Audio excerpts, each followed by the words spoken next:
Welcome back to Red Card. I'm your host, Anthony Totera. And once again, stay tuned. At about 8:20 or so, we'll have goalkeeper from DC United, Bill Hamid. And then a few minutes after that, it is another goalkeeper from Sporting Kansas City, Tim Malia. Two guys that are outstanding for their clubs, and they've been tops in MLS. But right now, it is my pleasure to introduce the first coach in LAFC history, a proud American, a guy that knows this league inside out, Bob Bradley. Bob, welcome.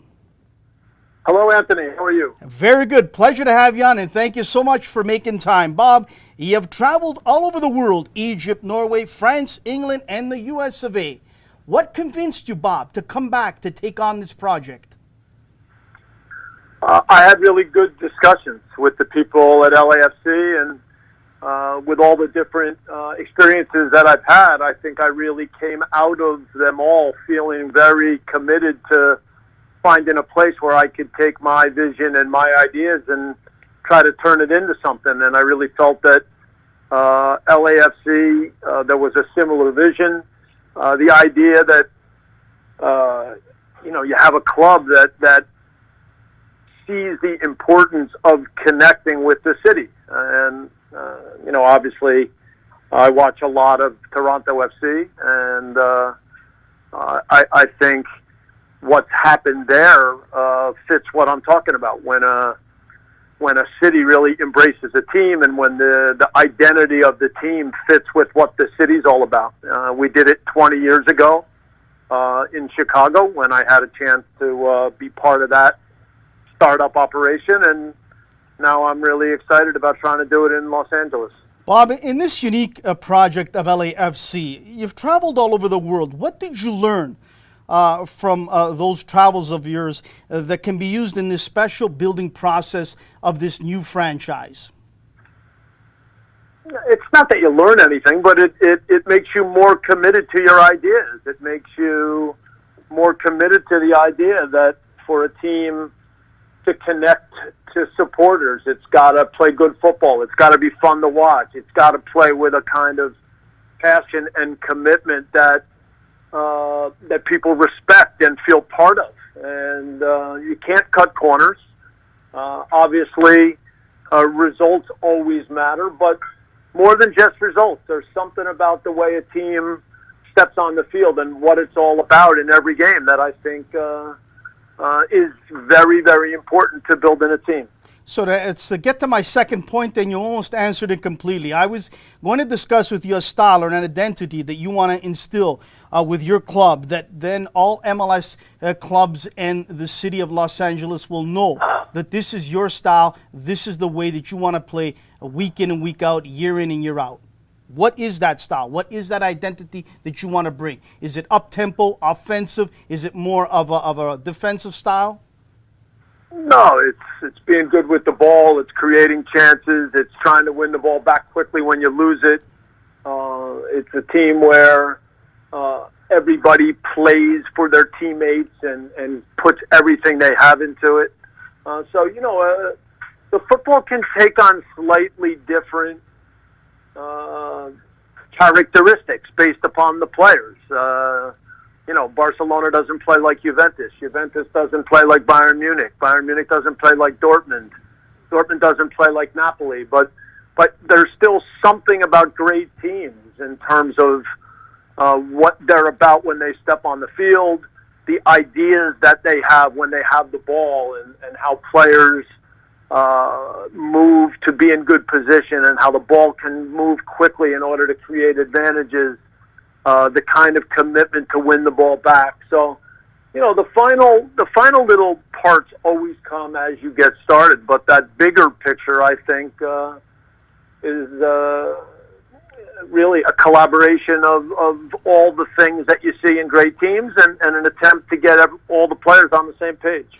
Bob, when building this great cake of yours at LAFC, the ingredients are obviously vitally important. Are you looking at building with some MLS veterans, some young raw players, maybe some players from NCAA, where? South America, Europe, a little bit from everywhere? What type of player do you want to build with? I think when you put a roster together in Major League Soccer, you have to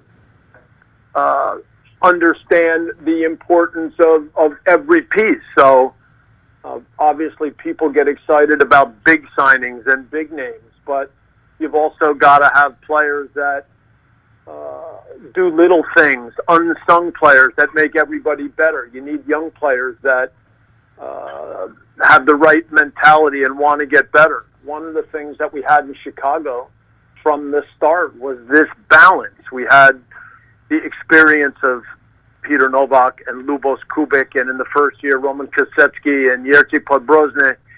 And then we had the desire and the intelligence and the motivation of C.J. Brown and Zach Thornton and Diego Gutierrez and Chris Armas and Jesse Marsh and Ante Razov and Josh Wolf. And so when all these things came together, it was good for everyone. And you know, the older players were good examples. The younger players wanted to get better, respected the older players, but also understood that in order to be respected, they had to push themselves and they had to have the right kind of football mentality. Bob, the city of Los Angeles know and understand the game much better, in my opinion, than most in North America. And I believe that they're going to expect a team that will leave it all out there for 90 minutes plus. Are you going to be looking at players and when you're talking to them at the mentality as well, and making them understand the responsibility of putting that jersey on for the first year and playing in this city, and how important is it for them to realize that these folks here, these supporters, really know MLS and they know the game? Yeah, that's a given. But you know, Anthony, it's important to understand that comes in different ways. I mean, you know, you can have a player like Gattuso, and he wears his heart on his sleeve every game, and the fans love him. But they also love Iniesta, and Iniesta plays with an all-out commitment as well. It just doesn't always look exactly the same as Gattuso. So, you know, when you put a team together, as I've said a few times, you've got to have a blend of different players. One of the oldest things that I've said to teams is that when AC Milan had great teams, in the midfield you had Pirlo and Gattuso. And I think they each respected what the other one brought. I don't think Pirlo was constantly thinking that Gattuso wasn't skillful and that Gattuso thought Pirlo didn't work hard enough. I think they both recognized the talents in the other players, and together they could do special things. And I think that's what happens when you put the right group of players together. Absolutely. Love watching those two play, especially in that World Cup year in 2006, Bob. Let's talk about MLS. It's grown in leaps and bounds since you were last in it. I mean, the derbies for one, Portland and Seattle here, Toronto and Montreal. I'm sure your son Michael has explained to you all about it. We see New York Red Bulls and New York City FC. I mean, it's outstanding. Now star players have come over, Kaká, Jovinko, on and on. We can name all sorts of players that are now starting to talk about this league as a serious league. I've been covering it since day one, Bob, and people laughed at me and called it a retirement league, and they still in many ways look at it as a league that has not arrived. In your mind, in your time overseas, talking with players, coaches, just regular supporters, and they talk to you about MLS, what is their appetite to see a league like that get to the levels of the others, or they just don't think about it at all? Yeah, it's mixed. There's people who pay no attention to Major League Soccer and therefore have a preconceived idea that's wrong. But real football guys that watch, that pay attention, they know. And that's always been the case, whether it was MLS, whether it's the U.S. national team. You have to constantly earn respect. You do it, if it's a national team, you do it in the big events. But for the league, every time a big player comes here, he is challenged. And if he takes that challenge the right way, if he competes at a high level, if he goes back to his country and talks about what the league's about. Look, I've never had a real great chance to get to know David Villa, but obviously we've all watched what he has put into it and accomplished for NYCFC. And the fact that he gets called back in to the Spanish team at this point, it's the exact opposite of what happens with Seba and the Italian team. And I'm sure that David Villa goes back, and when guys ask him what it's like, I think he probably, in an honest way, talks about the fact that the league is quite good, and talks about some of the better teams and some of the better players. So you just need the word to get out in those ways, and then little by little more people will recognize it. The number one challenge in talking over the years to players from Italy, Argentina, and all over to me, Bob, that they've conveyed to me is, Anthony, the travel and the different surfaces, whether it's grass one week and artificial the next. These are the two hardest things to wrap their head around to convince other players to come. It's not the lifestyle. It's not the money, because the checks don't bounce here, unlike they do in many Italian clubs that I know of. It's those two things. How do we get past that to convince more players that things have changed for the better? Expansion, packed stadiums, on and on. Things have changed for the better, but look, we still have responsibility. The schedule makers have responsibility to make sure that schedules make sense. When you see a team that travels across the country to play a Saturday game, and then back across the country in the other direction to play a Wednesday game, and we are still, because of stadium availability, we're not in a great position yet where there's rounds and everybody's played the same number of games. We still have too many games that get played throughout international periods. I'm no fan of artificial synthetic fields. So as much as we've made progress, I just threw out a few things that, in my opinion, still need to improve. Well said. Bob Bradley of LAFC joining us here on Red Card. Bob, today's millennials, today's young players bring a whole new dynamic. And I was speaking to head coach Peter Vermees before the season kicked off, and he actually took a course, I believe he was telling me, in the offseason to learn more about the way millennials think. And obviously today I've talked to a lot of young players, and they expect to start right out of the NCAA draft, or right coming from Europe or South America as a youngster. If they come to MLS, they expect to play a full 90 minutes. And if not, you see them not being really an important part of the team because they're upset and they walk away in a pout. How are you going to handle this? What's the advice that you would give some of the young players out there?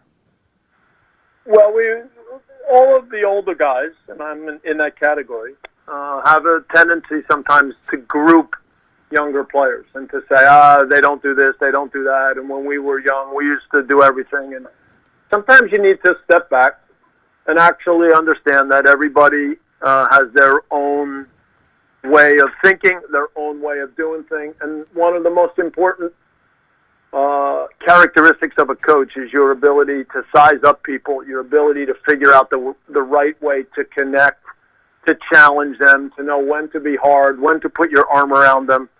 And for me,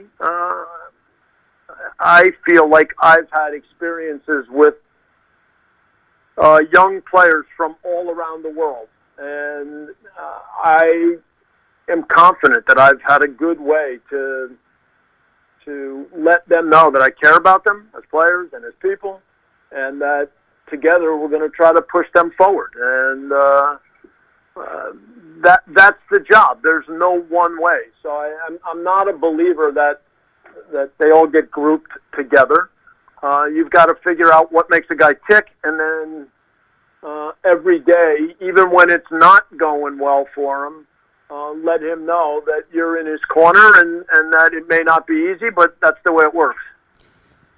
Bob, the city of Los Angeles obviously has many sports teams there. How important is it for you and your players, once the season kicks off, to involve yourselves with youth clubs, academies, charity, all those things, but to really get involved to help youngsters to understand and develop in the game that you love, that your players love, so that they feel part of that LAFC family where, let's be honest, in many other major top four sports, you're lucky if you even get an autograph from a player, if they even have time for that. But MLS is different. Are you guys going to continue on that path and embrace it for the city of LA?